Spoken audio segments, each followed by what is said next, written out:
السلام علیکم ورحمۃ اللہ وبرکاتہ۔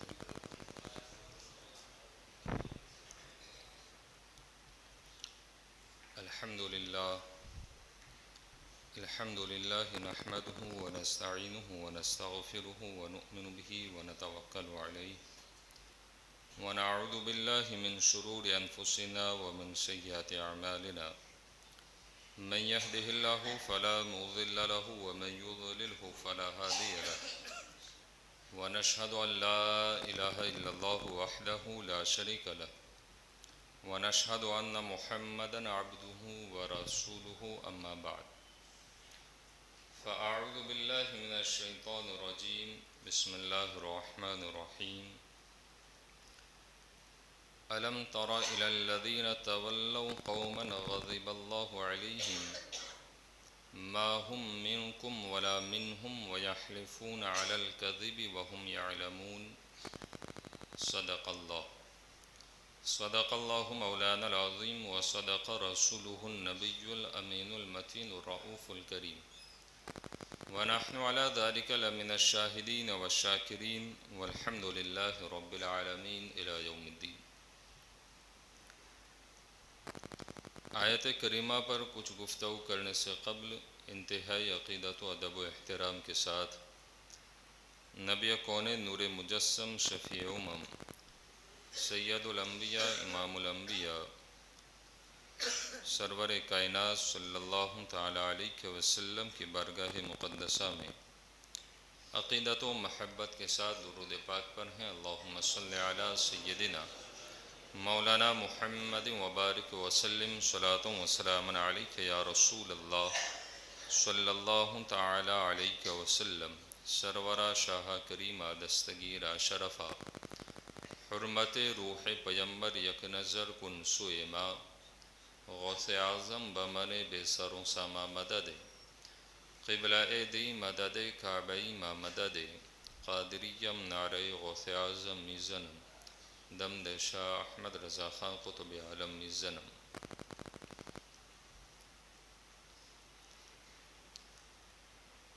گزشتہ کئی جمعہ پر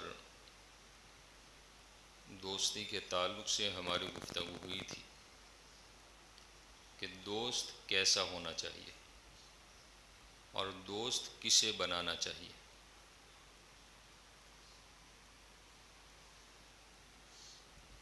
غالباً 4 جمعہ اس پر ہماری گفتگو رہی اور پھر اسی سے متعلق ہم نے سیدنا ابراہیم خلیل اللہ علی نبینا علیہ تحیۃ والسلام کی جو خلیلیت کا ذکر تھا اس پر بھی ہم نے گفتگو رکھی۔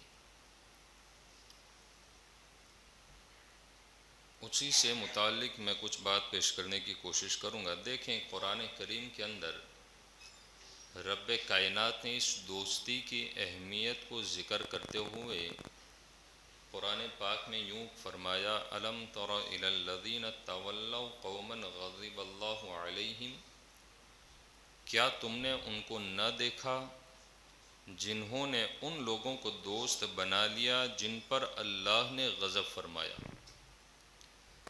ما هم منکم ولا منہم ویحلفون علی الکذب وهم یعلمون، وہ نہ تم میں ہیں اور نہ ہی ان میں سے، وہ نہ تم میں ہیں نہ ہی ان میں سے، وہ جان بوجھ کر جھوٹی بات پر قسم کھاتے ہیں۔ یہ آیت کریمہ کا ترجمہ ہے۔ وَيَحْلِفُونَ عَلَى الْكَذِبِ وَهُمْ يَعْلَمُونَ، وہ جان بوجھ کر جھوٹی قسم کھاتے ہیں۔ اور اسی تعلق سے دوسری جگہ پر آپ نے آیت کریمہ کو سنا تھا کہ الْأَخِلَّاءُ يَوْمَئِذٍ بَعْضُهُمْ لِبَعْضٍ عَدُوٌّ إِلَّا الْمُتَّقِينَ، کہ گہرے دوست اس دن، اب اس دن سے کیا مراد؟ روز قیامت۔ گہرے دوست اس دن ایک دوسرے کے دشمن ہوں گے۔ یومئذ بعضهم لبعض عدو الا المتقین، مگر پرہیزگار۔ پرہیزگار کے ساتھ، اچھے کے ساتھ، صاحب ایمان کے ساتھ پکے اور کامل مومن کے ساتھ اگر تم نے دوستی کی ہے تو وہ روز قیامت دشمنی میں نہیں بدلے گی، بلکہ وہ تمہیں جہنم سے آزاد کروا کر جنت کی طرف لے جائے گی۔ یہ بھی ہم نے سنا تھا۔ اس پر رسول اعظم صلی اللہ تعالی علیہ وسلم کی دو باتیں میں نے پیش کی تھی کہ اچھے دوست کی مثال کیا تھی، وہ مشک کے مثل ہے، اور برا دوست وہ آگ کی بٹھی کے مثل ہے۔ اور پھر اس پر ہم نے یہ بھی کہا تھا کہ اللہ کے حبیب علیہ تحیۃ والسلام نے فرمایا کہ اچھے کی صحبت یہ جنت میں لے جاتی ہے اور برے کی صحبت یہ جہنم میں لے جاتی ہے۔ اب اسی معیار پر آپ اپنی دوستی کا توازن دیکھیں کہ ہم نے دوستی کس سے کی ہے۔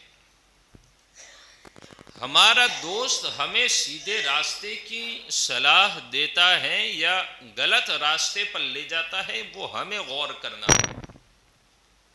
ہم جس کے ساتھ رات کے ایام گزارتے ہیں، دن کے پہروں کو گزارتے ہیں، وہ ہمیں غلط راستوں سے بچنے کی ہدایت کرتا ہے یا غلط راستوں کی طرف وہ اشارے دیتا ہے، یہ ہمیں سوچنا ہے۔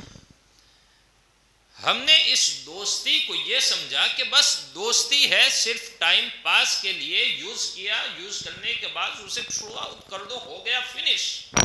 نہیں، بلکہ یہ دوستی تمہارے لیے ایسا معیار ہے جو تمہاری زندگی کو سنوارتا بھی ہے اور تمہیں زندگی کے دلدل سے نکال کر حق کے راستے پر لا کر کھڑا کرتا ہے، اور تم ایک دن ترقی کی منزل کی طرف بڑھتے چلے جاتے ہو۔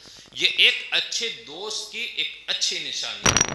لیکن برا دوست اکثریت ہمارے معاشرے میں آج ہمارے جوانوں کی جو کیفیت ہے، وہ صرف نفسانی خواہشات کو پورا کون کرواتا ہے، اسی سے دوستی گانٹھتا ہے کہ نہیں ہے؟ یہی ہمارا معیار ہے کہ وہ رات کی تاریکی میں ہماری خواہشات نفسانی کو پورا کرنے کا راستہ وہ کیسے بتائے گا، وہ رات کے پہر میں وہ پہرا کیسے دے گا، اور میں اپنی خواہشات کو پورا کر لوں گا، کوئی بھی نہ جانے گا۔ مجھے ایسے دوست کا انتخاب کرنا ہے۔ یہ اکثر و بیشتر آج ہمارے جوان لڑکے ہوں یا لڑکیاں ہوں، اس میں یہ کیفیت پائی جاتی ہے جس سے آج معاشرہ تباہ ہو رہا ہے۔ اس پر ہماری کوئی فکر نہیں ہے، اور ہم کیا کہتے ہیں کہ ہم 24 گھنٹہ ان کے پیچھے کیسے لگے رہیں۔ سیدھا سے اس کا ایک اگزامپل ہے کہ اگر آپ نے اپنی زندگی کے 100% اگر کمانے پر وقت کو صرف کیا، اور جس اولاد کے سہارے کی تم امید رکھتے ہو، اگر وہ بڑھاپے میں تمہارا سہارا نہ بنے تو تم سمجھ لینا کہ تم نے اپنی پوری زندگی جس کے لیے کمایا تھا وہ بیکار ہے، اس لیے کہ وہ تمہارا سہارا نہیں بن سکتا کہ جس وقت اس پر تمہاری نگاہ ہونی چاہیے تھی، اس وقت تمہاری نگاہیں صرف پیسے اور ترقی کے اوپر تھی۔ اور آج اکثر یہ ہماری کیفیت ہے۔ ہم کیا کرتے ہیں کہ ہم نے تو بچے کو مدرسے بھی بھیجا تھا، ہم نے تو اس کا اچھے اسکول میں ایڈمیشن بھی کروایا تھا، اچھے ٹیچر کی نگرانی میں اسے رکھا تھا۔ میں کہتا ہوں تم نے سب انتظام کیے، لیکن جو انتظام رب کائنات نے تمہاری زیر دست رکھا ہے، اس کی تم نے کتنی حفاظت کی ہے؟ پہلی درسگاہ کون سی ہے؟ ماں کی گود ہے۔ یہی تو ہم نے پڑھا ہے، یہی ہم نے سنا ہے۔ باپ اس کا جو اصل مربی ہے، اچھا استاد ہے، اس سے بڑھ کر کوئی استاد نہیں، کیونکہ 7 سال 8 سال کی کم عمری کے اندر بچہ زیادہ تر کس کے پاس رہتا ہے؟ آپ مجھے بتائیں، کس کے پاس رہتا ہے؟ والدین کے پاس۔ 7 سال کی عمر تک کس کے پاس رہتا ہے؟ وہ ماں باپ کے پاس تو رہتا ہے۔ جو بالکل سادے پیپر کے اوپر جو لکھنا چاہے وہ لکھ سکتے ہیں یا نہیں لکھ سکتے ہیں؟ لکھ سکتے ہیں۔ پلین پیپر آپ کے سامنے رکھ دیا جائے اور آپ کو کہا جائے اس پر لکھیں آپ، تو آپ جو لکھنا چاہیں گے وہ لکھ سکتے ہیں۔ بس یاد رکھیں بچپن کے جو ایام ہے نا، بلوغت سے پہلے کے، اگر اس سادے سے دماغ پر آپ نے جیسی تربیت کی کیفیت اس پر لکھ دی، وہ بالغ ہونے سے لے کر آخری سانس نکلنے تک وہ آپ کا لکھا ہوا اس کے ذہن سے نہیں نکل سکتا ہے۔ اگر آپ نے اس وقت کو بیکار کر دیا اور پھر آپ یہ کہیں کہ بچہ اب بڑا ہو جائے گا، اب میں اس کی تربیت کر لوں گا، اب اسے سدھار لوں گا، اب یہ اس کا ریٹرن ہونا، یو ٹرن لینا یہ بڑا مشکل ہے۔ یا تو آپ اسے سدھار لیں گے، 95% سدھرتے نہیں ہیں بلکہ وہ ٹوٹ جاتے ہیں اور آپ سے جدا ہو جاتے ہیں۔ یہ ہے کہ نہیں ہے؟ یہی کیفیت ہے۔ امام غزالی رحمۃ اللہ تعالی علیہ نے اچھے دوست کی 5 کیفیتیں ذکر کی ہیں۔ کتنی؟ 5۔ اگر وہ 5 صفتیں پائی جائیں اس میں تو اپنے لیے اس دوست کو منتخب کر لو، چن لو اور اس سے اپنے آپ کو دوستی گانٹھ لو۔ 5 صفتیں، جس میں پہلی صفت ذکر کی ہے دوست عقل مند ہونا چاہیے۔ کیسا ہونا چاہیے؟ کیسا ہونا چاہیے؟ عقل مند۔ ہمارا جو معیار ہے نا وہ نہ عقل مندی سے ہے نہ کسی اور چیز سے ہے۔ ہمارے جوان لڑکے اور لڑکیوں کا جو دوستی کا معیار ہے وہ صرف اور صرف عیش عشرت اور اپنی زندگی کو فنا کرنا، اس کے سوا کوئی معیار نہیں۔ یہ جانتے ہیں امام غزالی رحمۃ اللہ تعالی علیہ کون ہے؟ جانتے ہیں؟ تصوف کے اندر ان کا بہت بڑا مقام ہے۔ اگر کوئی بندہ ان کی کتاب سے پڑھ لینا تو اس کا نفس پاک ہو جائے گا، اس کا دل پاک ہو جائے گا۔ تصوف پر آپ نے بڑی کتابیں لکھی، منہاج العابدین یہ امام غزالی رحمۃ اللہ تعالی علیہ کی لکھی، مکاشفۃ القلوب آپ کی لکھی ہوئی ہے، احیاء العلوم یہ آپ کی لکھی۔ اگر اس میں سے کوئی ایک چیپٹر بھی اگر کتاب کا اٹھا کر پڑھ لیں تو قسم خدا کی دل سے اگر پڑھا ہوگا تو دل ایسا پاک ہو جائے گا کہ کبھی گناہ کا تصور بھی دماغ میں نہ آئے گا، اور وہ معیار بنائے گا کہ ہمیں زندگی کس انداز سے گزارنی ہے، کس ڈھنگ سے گزارنی ہے۔ امام غزالی فرماتے ہیں اچھے دوست کی 5 صفتیں ہیں، اس میں پہلا کیا ہے؟ عقل مند ہونا۔ پہلا کیا ہے؟ عقل مند۔ آخر کیوں فرمایا یہ؟ اس پر میں تھوڑا سا تبصرہ کروں۔ امام غزالی فرماتے ہیں کہ بے وقوف کے ساتھ بیٹھنے کا کوئی فائدہ نہیں ہے۔ بے وقوف کے ساتھ بیٹھنے کا باتیں سمجھتے چلیں آپ، اگر اس کو آپ نے صرف سرسری سمجھ لیا کہ بس یہ تو جمعہ ہے، بیان ہوتا ہے، ایک رسم ہے، نہیں، یہ رسم نہیں ہے، بلکہ واحد جمعہ کا دن ہی ایک ایسا دن ہے جس میں قوم کی اصلاح کے لیے وقت نکلتا ہے اور وقت قوم نکالتی ہے۔ اسے اپنی اصلاح کی غرض سے سنیں۔ یہ انمول موتی امام غزالی کے میں پیش کر رہا ہوں۔ امام غزالی فرماتے ہیں بے وقوف کے ساتھ بیٹھنے کا کوئی فائدہ نہیں ہے۔ بڑے آسان انداز میں پیش کروں، کیوں نہیں؟ اب کہتے ہیں کہ اس کا ساتھ کتنا ہی طویل ہو، طویل کا مطلب ہے کتنے عرصے سے آپ اس کے ساتھ ہو، کئی زمانے سے، انجام کار وحشت اور جدائی ہوتا ہے۔ آخر انجام کیا ہوتا ہے؟ وحشت، خوف، ڈر اور جدائی، اس کے سوا کچھ نہیں ہوتا۔ امام فرماتے ہیں عقل مند کی صحبت اختیار کرنا اس لیے بھی ضروری ہے کہ بے وقوف شخص تمہیں فائدہ پہنچانے اور تمہاری مدد کرنے کا ارادہ کرتا ہے تو اس کے باوجود وہ تمہیں نقصان پہنچانے کے سوا وہ تمہیں فائدہ کبھی نہیں پہنچا سکتا۔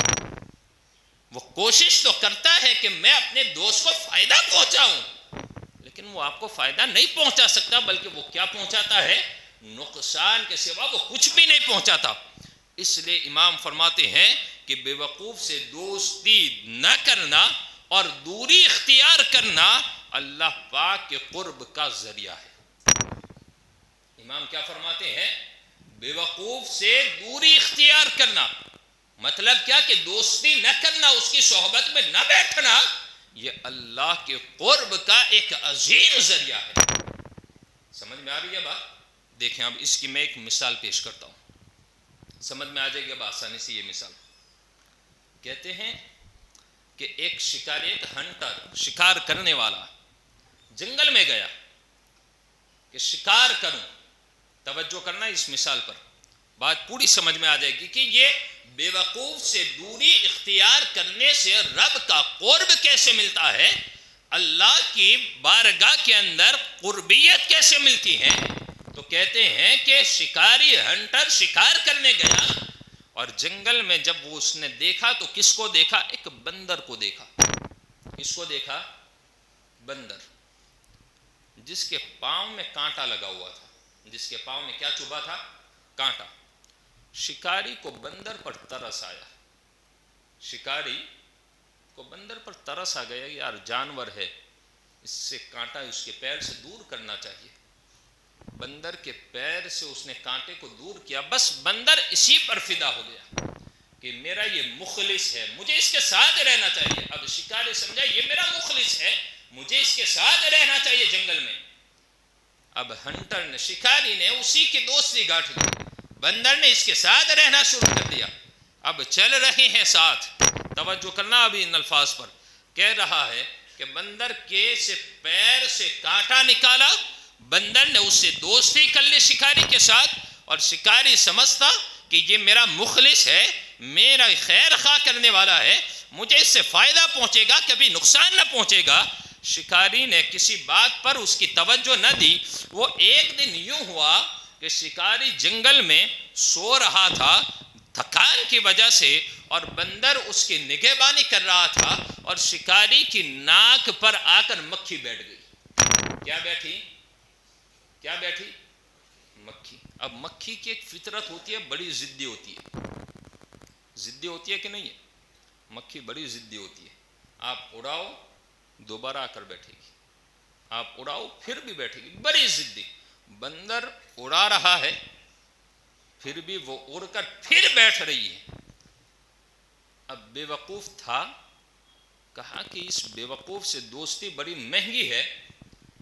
ابھی وہ شکاری سو رہا ہے، بندر نے اٹھایا پتھر، مکھی کو مارنا تھا کیونکہ وہ بار بار اسی کی ناک پر آ کر بیٹھ رہی ہے، پتھر اٹھا کر مارا، مکھی تو اڑ گئی، شکاری کی ناک پھوٹ گئی۔ سمجھ میں کیا آتا ہے؟ اس بندر نے تو دوست کی خیر خواہی چاہی تھی، بے وقوف، جانوروں میں بے وقوف بندر، لیکن اس نے خیر خواہی پہنچانے کے بجائے کیا پہنچایا؟ نقصان، اس کے سوا کوئی فائدہ نہ پہنچا۔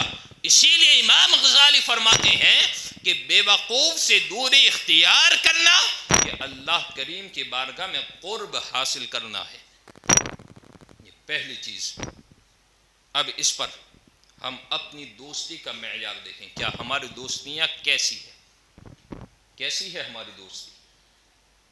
ہماری دوستی سوائے خواہشات کو پوری کرنے کے سوا کچھ نہیں۔ اکثر و بیشتر جو جوان راستے سے بھٹکا ہے، اس میں سب سے بڑا رول اگر ہے تو وہ دوستی کا ہے۔ آپ مانیں یا نہ مانیں، میں اس چیز کو مانتا ہوں۔ اس پر اس سے پہلے ماں باپ کو توجہ کرنی چاہیے کہ تربیت کا جو ایک شیڈیول شریعت مطہرہ نے آپ کو دیا، آپ نے نہیں پڑھا اس کو، آپ نے اس کو نہیں پڑھا۔ اس میں غلطی کس کی ہے؟ ماں باپ کی۔ کیوں؟ جس وقت کے اندر، جن ایام کے اندر اس بچے کے خالص ذہن پر، صاف ذہن پر جو لکھنا تھا وہ نقش ہو جاتا، اس ٹائم کو آپ نے کسی اور کے حوالے کر دیا۔ جب آپ اپنی اولاد کی زندگی سے اپنے وقت کو دور کر بیٹھے تو تیسرا بندہ آپ کے اور آپ کے بچے کے بیچ میں آیا۔ اب وہ تیسرا جب آتا ہے نا، یا تو وہ اچھا بنائے گا یا اسے بگاڑ دے گا، اس کے سوا کچھ نہیں ہو سکتا ہے، اس کے سوا کچھ نہیں۔ اور اکثر و بیشتر ماں باپ جو پھر کہتے ہیں نا کہ ہم نے ان کے لیے سب کچھ بسایا تھا، ہم نے ان کے لیے اتنی محنتیں کی. میں کہتا ہوں کہ ماں باپ نے اپنی اولاد ہی کے لیے سب کچھ کیا ہے، لیکن ذرا اس 100% وقت کے اندر سے اگر 25% اپنی اولاد کی تربیت پر فوکس کیا ہوتا تو جتنی دولت تم نے جمع کی ہے نا اس کا اگر آپ نے ہاف حصہ بھی اولاد کے لیے چھوڑا ہوتا، وہ اولاد دولت کی طرف نہ دیکھتی بلکہ بڑھاپے میں وہ تمہارا سہارا بن کے کندھے سے کندھا ملا کر کھڑی ہو جاتی. نہیں ہے یہ چیز الا ماشاءاللہ، ورنہ بڑھاپے کے اندر اکثر ماں باپ کی آنکھوں سے آنسو نکلتے ہیں کہ میری اولاد میری نہیں سنتی ہے. کیوں نہیں سنتی ہے؟ وجہ کیا ہے اس کی؟ بس وجہ ایک ہی ہے کہ جس وقت اس پر تربیت کا کام کرنا تھا آپ نے نہ کیا. اب دوسری صفت امام غزالی فرماتے ہیں اخلاق کا مالک ہونا. اچھے اخلاق کا، جس سے تم نے دوستی کی ہے نا وہ دوست تمہارا اچھے اخلاق کا مالک ہو تو اس کے اخلاق تمہارے اوپر اثر کریں گے. ہے کہ نہیں ہے؟ بندہ جس کے پاس بیٹھتا ہے صبح و شام، جیسے بزنس والے کے پاس بیٹھے گا تو وہی باتیں چلے گی، وہی گفتگو ہوگی، تو ایک دوسرے کے دماغ پر اس کے سوا کوئی تیسری چیز نہیں آئے گی، دوسری چیز نہیں آئے گی. کیوں کہ ہم نے اب اپنے کاروبار کو نقصان سے کیسے بچانا ہے، پروفٹ میں کیسے لانا ہے، بس یہی گفتگو ہوگی، اس میں دوسرا کوئی خیال ہی نہیں ہے. تو پتہ کیا چلتا ہے، ایک دن ان کا کاروبار سکسسفل ہو جاتا ہے. کیوں؟ بار بار وہی پلاننگ تھا، وہی گفتگو تھی. اب جو بندہ صبح و شام کے وقت میں 5 گھنٹے جس دوست کے لیے 2.5 گھنٹے رات میں نکالتا ہو، 2.5 گھنٹے دن میں نکالتا ہو، اگر یہ 5 گھنٹے اگر صرف حیا سے بالکل کوڑی باتیں ہوں، بے حیائی کی باتیں ہوں، عیاشیوں کی باتیں ہوں، لفاظی کی باتیں ہوں، زنا کی باتیں ہوں، بد اخلاقی کی باتیں ہوں، تو وہ کوڑے ذہن پر جس وقت ماں باپ کو کام کرنا تھا وہ دوست برے اخلاق کو لکھ رہا ہے. اب وہ تمہارا بچہ ایسے حال میں پہنچ چکا ہے کہ اگر تم اسے سدھارنا بھی چاہو گے وہ سدھر نہیں سکتا ہے، بلکہ برے اخلاق اس پر اثر انداز ہو چکے ہیں. اس لیے امام غزالی فرماتے ہیں دوست اچھے اخلاق کا مالک ہو. کیسے اخلاق کا؟ اچھے اخلاق. اب اچھے اخلاق میں کیا آتا ہے دیکھیں، اگر دوستی اچھے سے ہوگی نا تو وہ نمازی ہوگا. پہلی بات، دوستی اچھی ہوگی تو وہ حرام چیزوں سے اپنے دوست کو بچائے گا کہ اگر تم نے حرام کیا میں تمہارے ساتھ دوستی نہ کروں گا. اگر وہ کسی غلط راستے کی طرف بڑھتا ہے، حقیقی دوست وہی ہے جو اپنے دوست کو غلط راستے سے بچائے. دوست وہ نہیں ہے جو میٹھی باتیں کر کے تمہیں برے اخلاق کے دلدل میں پھینک دے، وہ دوست نہیں ہے. اکثر و بیشتر ہماری دوستیاں صرف میٹھی باتوں پر ہیں. امام غزالی فرماتے ہیں جس کی صحبت اپنائی جائے، جس کے ساتھ تم بیٹھ رہے ہو، جس کے ساتھ تم دوستی کر رہے ہو، اس کے اخلاق بھی اچھے ہونا ضروری ہے. اس کے اخلاق اچھے ہونا کیا ہے؟ ضروری ہے. کیوں؟ آگے فرماتے ہیں کہ برے اخلاق والا آدمی چاہے کتنا ہی عقل مند ہو. اب یہاں پر دیکھیں پہلی بات کیا پیش کی تھی؟ عقل مند ہونا. امام نے کیا فرمایا؟ عقل مند ہونا. اب اگر عقل مند بھی ہو لیکن اخلاق اچھے نہ ہو تو وہ بھی کام کا نہیں. یہاں رد ہو رہا ہے اس پہلی والی صفت کا. اگر عقل مند ہے دوست لیکن اخلاق مند نہیں ہے تب بھی وہ دوست فائدہ مند نہیں ہے بلکہ بیکار ہے. امام غزالی فرماتے ہیں کیونکہ آدمی چاہے کتنا ہی عقل مند ہو لیکن اچھے اخلاق نہیں ہے تو وہ بھی بے فائدہ ہے. جب اب اس کی صفات ذکر کرتے ہیں کہ جب اس پر غصہ ہو، خواہش، بخل یا بزدلی وغیرہ غالب ہوں تو وہ اپنے نفس کی پیروی کرتا ہے. کس کی پیروی کرتا ہے؟ اپنے نفس کی. یوں وہ بعض اوقات خود بھی ہلاکت میں پڑتا ہے اور اپنے دوستوں کو بھی ہلاکت میں ڈال دیتا ہے۔ اگر عقل مند ہو، اچھے اخلاق کا بھی ہو، تو پھر تیسری صفت پر غور کریں۔ امام غزالی فرماتے ہیں تیسری صفت ہے کہ دوست فاسق نہ ہو۔ کیا نہ ہو؟ فاسق۔ کیا مطلب اس کا؟ اس کی بڑی تشریحات ہے، لیکن آپ کو سمجھانے کے لیے میں ایک چیز ذکر کرتا ہوں۔ کہتے ہیں اچھے دوست کی صفت یہ ہے کہ وہ فاسق نہ ہو، یعنی گناہوں پر اڑنے یا اعلان یا گناہ کرنے والا نہ ہو۔ یعنی دوست نے کہا کہ یہ گناہ ہے، تم اس کام کو چھوڑ دو، اس کے باوجود وہ اسی پر اڑا رہا، اعلان یا گناہ کرتا رہا، تب بھی وہ دوست کوئی فائدے کا نہیں ہے۔ قرآن کریم کی آیت کریمہ دیکھیں اس پر، وَلَا تُطِعْ مَنْ أَغْفَلْنَا قَلْبَهُ عَنْ ذِكْرِنَا وَاتَّبَعَ هَوَاهُ وَكَانَ أَمْرُهُ فُرُطًا۔ یہ قرآن کہتا ہے، کیا کہا؟ کہ اس کا کہنا نہ مانو۔ کس کا کہنا؟ جس کا دل ہم نے اپنی یاد سے غافل کر دیا۔ رب کہتا ہے، میں نہیں کہتا، میرے رب کی بات میں پیش کر رہا ہوں۔ وَلَا تُطِعْ مَنْ أَغْفَلْنَا قَلْبَهُ عَنْ ذِكْرِنَا، اس کا کہا نہ مانو جس کا دل ہم نے اپنی یاد سے غافل کر دیا اور وہ اپنی خواہش کے پیچھے چلا، اس کا کام حد سے گزر گیا۔ جو خواہش کے پیچھے چلا اس کا کام کیا ہوتا ہے؟ حد سے گزر جانا۔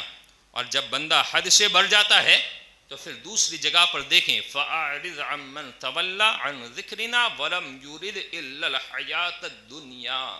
یہ قرآن کہتا ہے، قرآن اگر اس کو ہم نے بالکل سیریسلی اگر سمجھا ہونا تو میں کہتا ہوں کہ اس سے پہلے والے جو 4 جمعہ اسی پر ہم نے لگاتار کہا، یہ اس کا نچوڑ اگر دماغ میں بیٹھ جائے تو یا تو اپنے بوڑھے دوست کو سدھارنے کی کوشش کرو، یا پھر اس بوڑھے دوست سے الگ ہو کر ایک اچھے دوست کا ماحول پیدا کرو۔ وَلَا تُطِعْ مَنْ أَغْفَلْنَا کے بعد دیکھیں دوسری جگہ پر، فَأَعْرِضْ عَمَّنْ تَوَلَّى عَنْ ذِكْرِنَا وَلَمْ يُرِدْ إِلَّا الْحَيَاةَ الدُّنْيَا، تو تم اس سے منہ پھیر لو۔ کس سے؟ فَأَعْرِضْ عَمَّنْ تَوَلَّى عَنْ ذِكْرِنَا، جو ہماری یاد سے پھرا۔ کس سے منہ پھیر لو؟ جو ہماری یاد سے پھر گیا۔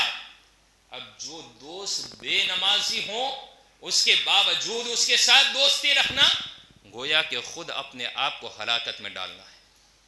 کیوں؟ جس نے رب سے اپنا رشتہ پھیر لیا اس سے رشتہ مضبوط رکھنے کی ضرورت کیا ہے؟ رب کہتا ہے اس سے اپنا منہ پھیر لو۔ جس نے ہم سے منہ پھیر لیا، اب دیکھیں آگے کیا فرمایا، اس نے نہ چاہی مگر دنیا کی زندگی، الا الحیات الدنیا، اس نے کیا چاہا؟ صرف دنیا کی زندگی کو، یعنی دنیا میں صرف ہمیں عیش کرنا ہے۔ یہ نمازیں کیا کام آنے والی ہیں؟ یہ اچھے اخلاق کیا کام آنے والا ہے؟ یہ کسی کو درگزر کرنا یہ کیا کام آنے والا ہے؟ کسی کے ساتھ اچھے طریقے سے پیش آنا یہ کیا کام آنے والا ہے؟ بس ہم اپنی زندگی کو گزار دو۔ انہوں نے یہ چاہا کہ بس دنیا کی زندگی ہے، ایسوں سے اپنی زندگی کا رشتہ الگ کرو اور ایسا ماحول پیدا کرو جس کے ساتھ تم بیٹھ رہے ہو وہ عقل مند بھی ہو، اچھے اخلاق کا مالک بھی ہو، اور ذکر الہی سے اس کا دل غافل بھی نہ ہو بلکہ ذکر الہی میں مصروف ہو۔ یہ 3 صفتیں، اور ابھی 2 صفتیں باقی ہیں۔ شرابیوں کی صحبت سے بھی بچو، یہ 4تھی صفت۔ کس کی صحبت سے؟ کس کی؟ شرابیوں کی۔ کیوں کہا آخر؟ شراب حرام ہے نا، قطعی حکم ہے یہ، یعنی قرآن کریم کے اندر اس کی حرمت کا حکم نازل ہوا ہے، اس میں کوئی شک کی بات نہیں ہے۔ اب اگر ایک دوست بار میں جاتا ہو کہ چلو یار ٹینشن ہے، تھوڑا سا پی لیا جائے، مست ہو جائے، ٹینشن فری ہو جائے، نہیں ہو سکتے۔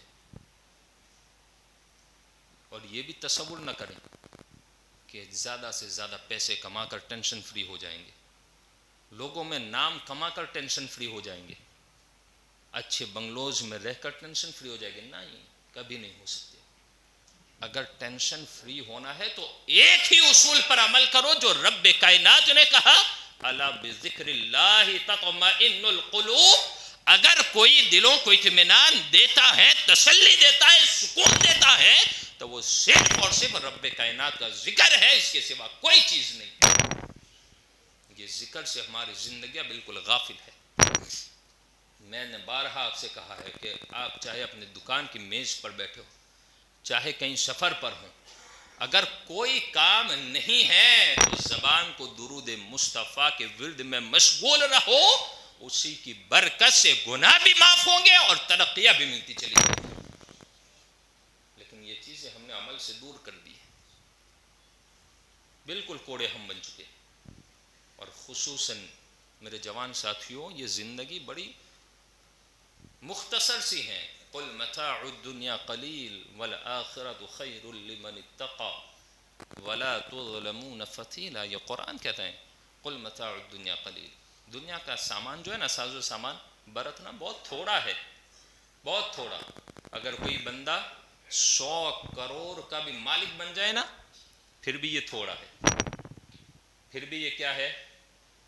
تھوڑا ہے، تھوڑا ہے۔ کیوں؟ رسول اعظم صلی اللہ علیہ وسلم نے فرمایا کہ انسان کی آنکھ دنیاوی دولت سے کبھی نہیں بڑھ سکتی، دنیا کی خواہشات سے وہ بڑھ نہیں سکتی ہے۔ ان آنکھوں کو قبر کی مٹی کے سوا کوئی نہیں بڑھ سکتا ہے۔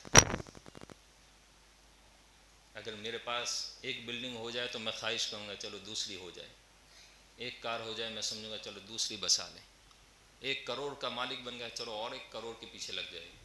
زندگی تو اسی کے پیچھے بھاگ کر وہ فنا ہو جائے گی۔ زندگی وہ گزارو جو دنیا میں بھی سکون دے، اور قبر کی آگوش میں جاؤ نا تو وہ قبر تمہاری دلہن بن کے استقبال کرے۔ زندگی تو وہ گزارے ہم، اور یہ اگر اس پر عمل نہ کریں گے جوان، تو یاد رکھو زندگی ہلاک ہو جائے گی، اس کے سوا کچھ ہاتھ نہ آئے گا۔ مرنا تو ویسے بھی ہیں، تو پھر کیوں نہ ہم اچھے کام کر کے مریں۔ انشاءاللہ اس پر پھر آگے گفتگو کریں گے 2 صفتیں اور کیا ہیں۔ اللہ کریم ہم سب کو نیک دوست بنانے کی توفیق عطا فرمائے، نیکوں کی صحبت میں بیٹھنے کی توفیق عطا فرمائے۔ اللہ کریم بگڑے ہوئے دوستوں کو راہ حق پر آنے کی توفیق خیر عطا فرمائے۔ اللہ کریم ہم سب کے گناہوں کو معاف فرمائے۔ دوران گفتگو عمدن سہوا لفظا معنی کوئی خطا ہوں، اللہ کریم کی بارگاہ میں توبہ کرنا۔ استغفر اللہ ربی من کل ذنب واتوب الیہ وما علینا الا البلاغ۔ السلام علیکم ورحمۃ اللہ۔